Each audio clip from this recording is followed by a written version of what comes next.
अस्सलाम वालेकुम। हम चैप्टर 3 कर रहे थे मैट्रिसेस का, तो हम इसका इंट्रोडक्शन और एक्सरसाइज 3.1 कर चुके हैं।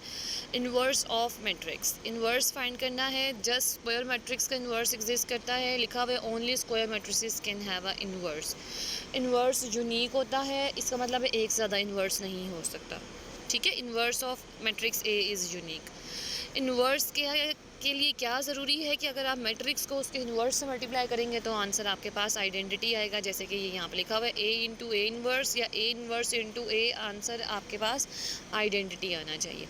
अगर आ जाता है तो इसका मतलब है आपने इन्वर्स ठीक निकाला है। ए और बी दो मैट्रिसेस दिए गए हैं, वो कहते हैं शो करो ए और बी एक दूसरे का इन्वर्स हैं। ठीक है, A is inverse of B and B is inverse of A, means कि जब आप ए का इन्वर्स निकालेंगे तो बी मैट्रिक्स बनना चाहिए और बी का इन्वर्स निकालें तो ए मैट्रिक्स आंसर आना चाहिए। तो इन्होंने क्या किया है, इन्होंने आपके लिए कि एक दूसरे का इन्वर्स निकालने की जगह पर उन्होंने देखिए इन्वर्स की क्या प्रॉपर्टी थी कि अगर आप ए को उसके इन्वर्स से मल्टीप्लाई करते हैं तो आइडेंटिटी आ जाता है। ऐसे ही था ना, ए को उसके इन्वर्स से मल्टीप्लाई करते हैं तो आइडेंटिटी आ जाता है। तो आप यहाँ पे यही कर सकते हैं कि ए और बी को मल्टीप्लाई करें तो भी आपके पास आइडेंटिटी आ जाए, तब भी वो एक दूसरे का इन्वर्स प्रूव हो जाएंगे। बी को ए से मल्टीप्लाई करें, आइडेंटिटी आ जाए, तब भी वो एक दूसरे का इन्वर्स प्रूव हो जाएंगे। तो यही किया है, ए बी को मल्टीप्लाई किया, आंसर आइडेंटिटी आ गया, तो इसका मतलब है आपका मैट्रिक्स ए और बी इन्वर्स हैं। बी और ए को मल्टीप्लाई किया, आंसर आइडेंटिटी आ गया, इसका मतलब है कि ए बी का इन्वर्स है। अच्छा, फिर नेक्स्ट आपको दिया हुआ है let A and B non singular matrices. Non singular का मतलब है कि determinant of A is non zero, determinant of B is non zero. ठीक है, अगर वो ज़ीरो होते तो सिंगुलर, अगर नॉन ज़ीरो है तो नॉन सिंगुलर। ठीक है, वो कहते हैं A and B non singular matrices of the same order. अगर इन्वर्स एग्जिस्ट तब करता है जब आपके पास मैट्रिक्स नॉन सिंगुलर होता है। तो अब वो क्या कहते हैं कि आपके पास नॉन सिंगुलर होने चाहिए, सेम ऑर्डर होना चाहिए, तो फिर आपके पास ए बी भी नॉन सिंगुलर ही होगा। अगर ए नॉन सिंगुलर है, बी नॉन सिंगुलर है, तो उनका प्रोडक्ट भी नॉन सिंगुलर ही होगा। और ए बी का इन्वर्स इक्वल होगा बी इन्वर्स ए इन्वर्स के। बिल्कुल ट्रांसपोज वाली प्रॉपर्टी है, ए बी का transpose B transpose A transpose था। प्रूव नहीं करना, आपने जस्ट इस थ्योरम की स्टेटमेंट करनी है। जर्नल के अंदर उसने आपको पहले दो मैट्रिसेस लेकर मल्टीप्लाई करा के बताया था, अभी उसने एन मैट्रिसेस के लिए मल्टीप्लाई करा के बताया होगा। एलिमेंट्री मैट्रिक्स के बारे में बताया गया है। एलिमेंट्री मैट्रिक्स हमारे पास जो हैं वो रो ऑपरेशन से बनते हैं और इसके अंदर हमने आइडेंटिटी फॉर्म बनानी होती है। पहली नॉन ज़ीरो एंट्री 1 होती है, उसको हम पिवट पॉइंट भी कहते हैं, नॉन ज़ीरो एंट्री भी कहते हैं। और फिर आपके पास जो मेन डायगोनल है वो 1 होना चाहिए, बाकी सारी एंट्रीज 0 हैं। अब आपके पास है most important echelon and reduce echelon form. Chapter 4 करेंगे सिस्टम ऑफ लीनियर इक्वेशन, उसके अंदर भी हमने यही काम करना होगा। चैप्टर 6 के अंदर जाएंगे, लीनियरली डिपेंडेंट और इंडिपेंडेंट करेंगे, उसके अंदर भी हमने एचिलॉन और रिड्यूस एचिलॉन फॉर्म ही बनानी होगी। तो आपने इसी के ऊपर अपना ज़्यादा फोकस रखना है। एक्सरसाइज 3.2 हमारी जो मेन है उसके अंदर हमने इसको एचिलॉन और रिड्यूस एचिलॉन फॉर्म में ही रखना है। अच्छा, मैट्रिक्स हमें दिया गया है, हमने इसको जो है एचिलॉन फॉर्म में भी कन्वर्ट करना है और रेड्यूस एचिलॉन फॉर्म में भी कन्वर्ट करना है। एचिलॉन फॉर्म के अंदर हमने लोअर ट्राइंगल 0 की बनानी होती है और रेड्यूस एचिलॉन फॉर्म के अंदर हमने अपर ट्राइंगल भी 0 की बनानी होती है। लोअर तो 0 होती ही है, हमने अपर भी 0 करनी होती है।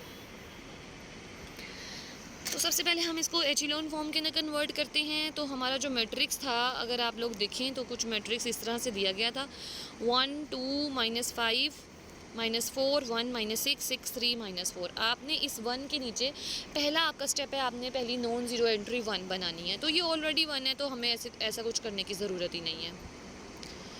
फिर आपने अपनी दूसरी रो की पहली एंट्री को 0 करना है, और मतलब 1 के नीचे जितनी भी वैल्यूज़ हैं उनको 0 करना है। तो 1 के नीचे -4 है और 6 है, हमने इन दोनों को 0 करना है। अच्छा, तो आपने क्या करना है, अब 1 के नीचे, तो अब जो आपके पास ये 1 था ऑलरेडी बना हुआ है, इसके नीचे हमने 0 बनाना है। 1 के नीचे 0 बनाने के लिए कब 0 बनता है, जब हम किसी टर्म में से एग्जैक्ट 2 में से क्या माइनस करें तो आंसर 0 आएगा 2। 4 में से क्या माइनस करें कि आंसर हमारे पास 0 आएगा 4। तो आपने यही करना है, आपने देखना है ये -4 है, ये कैसे 0 बनेगा, जब आप इसमें +4 करेंगे ये 0 बन जाएगा। 6 कब ज़ीरो बनेगा, जब आप इसमें -6 करेंगे तो ये ज़ीरो बन जाएगा। तो सबसे पहले तो जो भी नंबर होगा उसका साइन ऑपोजिट करके आपने ऐड या सब्ट्रैक्ट करना होगा। अच्छा, अब ना आप अपनी मर्ज़ी से मैट्रिसेस की, ये हमारी प्रॉपर्टी, अपनी मर्ज़ी से हम कुछ मल्टीप्लाई तो कर सकते हैं, बट हम अपनी मर्ज़ी से कुछ ऐड या सब्ट्रैक्ट नहीं कर सकते। तो उस केस के लिए हमें इसको क्यों रो ऑपरेशन कहा जाता है, इसीलिए कहा जाता है कि हमने रोज़ को यूज़ करना होता है। तो जिस रो में 1 बना हुआ है और 1 रो 1 में बना हुआ है, आपने उसी को यूज़ करना है। तो क्या हुआ कि रो 2 में -4 था, उसको ज़ीरो बनाने के लिए पहले रो 2 में हमने +4 रो 1 ऐड कर दिया। रो 3 के अंदर हमारे पास +6 है, ठीक है। इसी तरह से आपके पास +6 था, रो 3 में था, इसलिए पहले रो 3 लिखा है। उसमें से हम क्या माइनस करेंगे तो ज़ीरो होगा -6। किसकी हेल्प ले रहे हैं, रो 1 की हेल्प ले रहे हैं। 1 कहाँ पे था, रो 1 में, तो आपके पास इसीलिए रो 3 -6 रो 1 लिखा हुआ है, इसीलिए ये 0 0 हो गया। अच्छा, अब नेक्स्ट आपने क्या करना है, ये जो 9 है इस 9 को 1 बनाना है। 9 1 कब बनेगा, अब 9 तो 9 बंदा 9 होता है, तो यानी कि 9 से डिवाइड करेंगे तभी 1 बनेगा, तो रो 2 को हम 9 से डिवाइड कर देंगे। अब इस 1 के नीचे हमने 0 बनाना है। अभी एचिलोन फॉर्म बना रहे हैं। एचिलोन फॉर्म बनाने के लिए अब -9 में 9 ऐड करेंगे तब ये 0 होगा, और किसकी हेल्प लेंगे, -9 के ऊपर 1 रो 2 में पड़ा हुआ है, तो रो 2 की हेल्प लेंगे। -9 कहाँ पे है, रो 3 में। -9 में क्या ऐड करेंगे, +9, किसकी हेल्प लेंगे, रो 2 की, तो रो 2 लिखा हुआ है। तो जब -9 +9 करेंगे तो 0 हो जाएगा। जब -9 आपके पास +9, 9 से आप -26/9 से मल्टीप्लाई करेंगे, 9 9 से कैंसिल, तो -26 + 26 0 हो जाएगा। ये पूरी की पूरी रो आपकी 0 हो गई है। आपका यही टारगेट था। इसका मतलब है कि आपकी जो ये फॉर्म है वो एचिलॉन फॉर्म बन चुकी है। आप इसको रिड्यूस एचिलॉन फॉर्म बनाने के लिए 1 के ऊपर भी 0 बनाएंगे। 1 के ऊपर 0 कैसे बनेगा, 1 के ऊपर 2 पड़ा हुआ है। अब 2 कैसे 0 बन सकता है, 2 में से हम 2 माइनस करें तो 0 बनेगा। किसकी हेल्प लेंगे, 2 के नीचे देखें 1 कहाँ पड़ा हुआ है, रो 2 में पड़ा हुआ है, ठीक है। तो आपने क्या किया, ये 2 कहाँ पे था, रो 1 में, तो पहले रो 1 आया। 2 कैसे 0 होगा, -2 करने से 0 होगा। किसकी हेल्प ले रहे हैं, रो 2 की हेल्प ले रहे हैं, तो रो 2 आ जाएगा। ये आपके पास 0 हो गया। इसी तरह से आपने एचिलोन और रेड्यूस एचिलोन फॉर्म बनानी होगी, ठीक है। नेक्स्ट आपके पास है इन्वर्स ऑफ मैट्रिक्स फाइंड करें by using the row operation और द कॉलम ऑपरेशन। जब भी आपसे कहा जाएगा कि आपने अपने मैट्रिक्स का इन्वर्स फाइंड करना है, आपने एक आइडेंटिटी मैट्रिक्स सेम ऑर्डर का उसके साथ अटैच करना होगा। जैसे ये हमें मैट्रिक्स दिया हुआ है ऑर्डर 3 का, 3/3 का, हमने 3/3 का एक आइडेंटिटी मैट्रिक्स के साथ अटैच कर लिया। काम वही करना है, पहली नॉन ज़ीरो एंट्री 1 और 1 के नीचे दोनों वैल्यू 0। आप क्या करेंगे, इसको आइडेंटिटी बनाएंगे अपने ए मैट्रिक्स को, जैसे जैसे एंट्री को इसको आइडेंटिटी बनाएंगे, ये जो आपका आइडेंटिटी मैट्रिक्स था ये किसी न किसी और नंबर्स में चेंज हो जाएगा। फिर जो भी वो नंबर्स होंगे वही आपका इन्वर्स होगा, ठीक है। करके देखते हैं। तो ये हमारे पास 1 है, 1 ही रहेगा। 1 के नीचे 2 एंट्रीज़ है, उनको 0 करना है। 2 - 2 करेंगे तो 0 होगा, 1 - 1 करेंगे तो 0 होगा। 2 कहाँ पड़ा हुआ है, रो 2 में, तो इसलिए लिखा है रो 2 - 2 रो 1। 1 कहाँ पड़ा हुआ है, रो 3 में, ऊपर भी 1 ही है, तो रो 3 - रो 1। तो रो 3 - रो 1 करने से आपके पास ये वाला मैट्रिक्स बन चुका है, ये सारी फॉर्म बन गई है। अब आपने क्या करना है, यही सेम काम यहाँ करना है। तो जब आप 0 में से, रो 2 तो 0 है, 0 में से 2 माइनस करेंगे -2, 0 में से 1 माइनस करेंगे -1, बाकी सारी एंट्रीज 0 ही रहेंगी, जो हैं एज इट इज़ रहेंगी। अब आपने इस 4 को 1 बनाना है, तो 4 को 1 बनाने के लिए रो 2 को 4 से डिवाइड कर देंगे। ये भी कर सकते हैं। इन्होंने क्या किया हुआ है, क्योंकि 1 बनाना है तो 4 में से वो कहते हैं 3 माइनस कर दो तब 1 हो जाएगा, तो उसने रो 2 में से रो 3 को माइनस कर दिया। आप चाहें तो 4 से डिवाइड भी कर सकते हैं, कोई मसला नहीं है।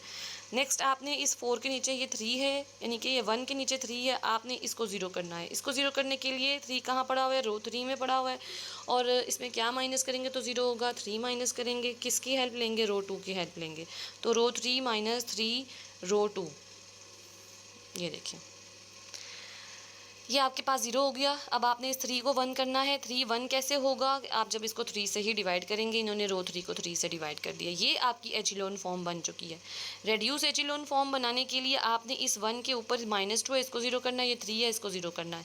-2 में +2 करें तो 0 होता है, 3 में -3 करें तो 0 होता है। 3 आपके पास हेल्प किसकी लेंगे, रो 3 की हेल्प लेंगे, ठीक है। जब आपने ऊपर 0 बनाने हैं तो नीचे वाले की हेल्प लेंगे, जब नीचे 0 बनाने हैं तो ऊपर वाले की हेल्प लेंगे। तो ये जो आपके पास ये वाला मैट्रिक्स बना है, इस मैट्रिक्स को हम कहेंगे इन्वर्स मैट्रिक्स।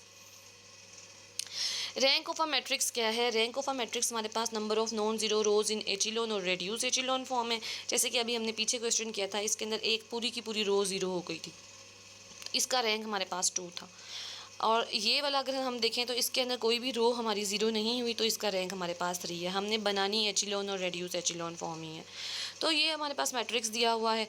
इस मैट्रिक्स की हमारी पहली नॉन ज़ीरो एंट्री 5 है, जबकि हमारा टारगेट है कि हमारी पहली नॉन ज़ीरो एंट्री 1 होनी चाहिए।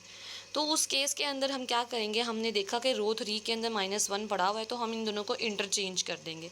रो 1 को रो 3 की जगह लिख देंगे, रो 3 को रो 1 की जगह लिख देंगे। तो ये रो 1 3 का मतलब है कि हमने रो 1 और 3 को इंटरचेंज कर दिया है।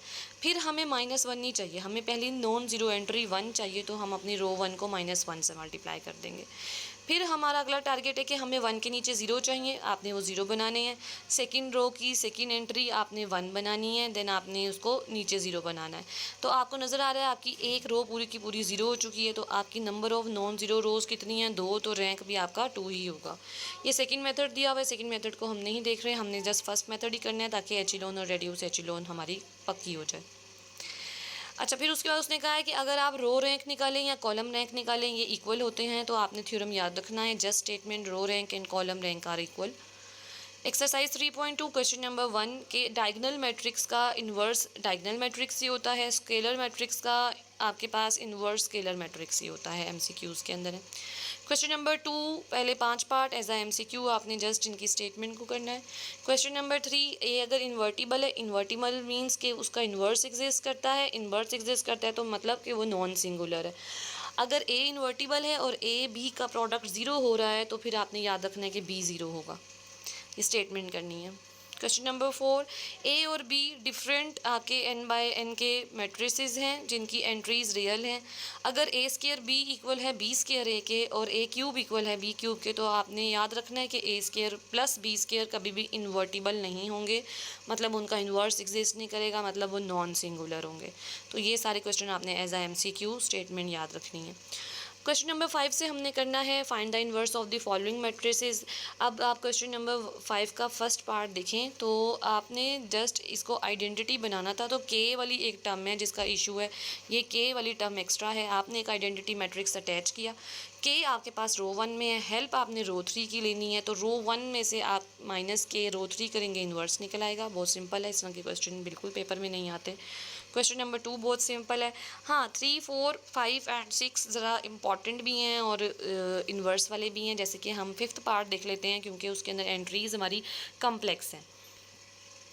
ठीक है, 5th पार्ट के अंदर हमने देखा कि हमारा मैट्रिक्स ऑर्डर 3 का है, हमने उसके साथ ऑर्डर 3 का आइडेंटिटी मैट्रिक्स अटैच किया।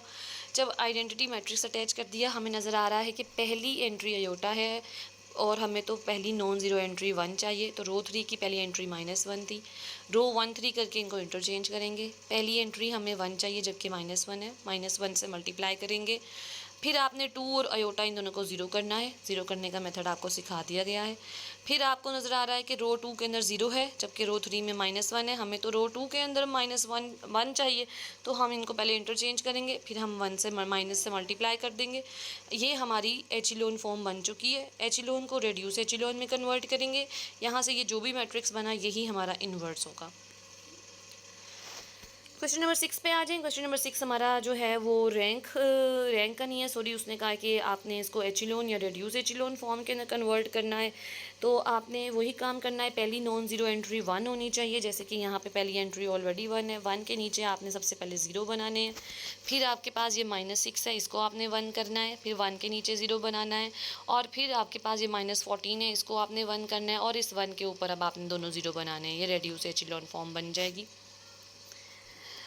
रेड्यूस एचिलोन फॉर्म बनाने के बाद आपके पास क्वेश्चन नंबर 7 है। क्वेश्चन नंबर 7 में वो कहता है कि शो करें कि ये जो मैट्रिक्स है ये I3 बनता है, मतलब आपने इसको रेड्यूस एचिलोन फॉर्म में कन्वर्ट करना है। I3 मींस कि नीचे लोअर ट्रायंगल भी 0 की है, अपर ट्रायंगल भी 0 की है। देखें, लोअर ट्रायंगल भी 0 की बन रही है, अपर ट्रायंगल भी 0 की बन रही है, ये देखें। ठीक है, रैंक के अंदर वैसे ही हमने एचिलोन और रेड्यूस एचिलोन फॉर्म बनानी होती है। 5th पार्ट आप नहीं करेंगे, बहुत लेंथी है। 4th पार्ट आप नहीं करेंगे। फर्स्ट, सेकंड, थर्ड पार्ट भी लेंथी है, बेशक आप इसको स्किप कर दें, इतना लंबा ऑर्डर नहीं आता। फर्स्ट और सेकंड पार्ट आप लोग करेंगे, काम वही करना है, एचिलोन और रेड्यूस एचिलोन फॉर्म बनानी है।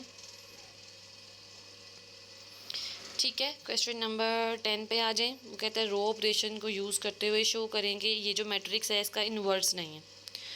तो आपके पास उसने कहा ए इन्वर्स है और बी इन्वर्स है, तो आपने ए इन्वर्स दिया हुआ है, बी इन्वर्स दिया हुआ है, वो कहते हैं कंप्यूट ए बी इन्वर्स, आप कंप्यूट करें। तो देखिए जब आपने अपना ये जो मैट्रिक्स दिया हुआ था, ये मैट्रिक्स आपने लिखा, इस मैट्रिक्स को आपने जब एचिलोन या रिड्यूस एचिलोन फॉर्म बनाने की कोशिश की तो एक पूरी की पूरी रो ज़ीरो हो गई। याद रखें जब भी एक पूरी की पूरी रो ज़ीरो हो जाती है इसका मतलब होता है आपके मैट्रिक्स का इन्वर्स एग्जिस्ट नहीं करता। तो जब आपके पास एक रो ज़ीरो होगी इसका मतलब आपका मैट्रिक्स सिंगुलर है। सिंगुलर है तो उसका इन्वर्स एग्जिस्ट नहीं कर रहा, वो नॉन इन्वर्टिबल मैट्रिक्स है। तो याद रखनी है आपने ये चीज़। ठीक है, यहाँ पे हमारा ये चैप्टर 3 वाला जो टॉपिक है वो कंप्लीट हो गया।